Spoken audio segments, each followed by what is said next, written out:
สวัสดีครับก็มาจากไหนครับมาจากเราฝันกาญจนบุรีครับขอเราฝันกาญจนบุรีมาครั้งนี้เท่าไหร่เนี่ยมาครั้งที่สองครับขอแล้วดูการดูเด็กดูคนที่เขามาเรียน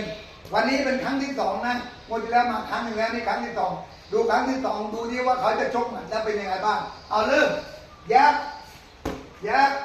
หนึ่งสองทำมาหนึ่งสองหนึ่งสองหนึ่งสองหนึ่งสองฮุกหนึ่งสองฮุกก้าวมาให้โดนตันมาไม่ให้หล่นหนึ่งสองฮุกหนึ่งสองก้าวมาเลยก้าวข้างหน้าหนึ่งสองฮุกหนึ่งสองฮุก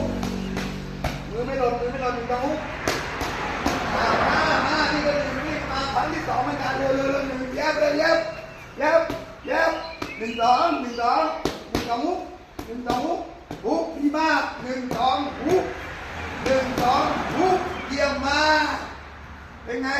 ให้เขาให้คะแนนหน่อยให้คะแนนผมหน่อยคุณพ่อพูดช่วยให้คะแนนด้วยครับช่วยให้คะแนนด้วยกันว่าได้กี่คะแนนแน่เต็ม10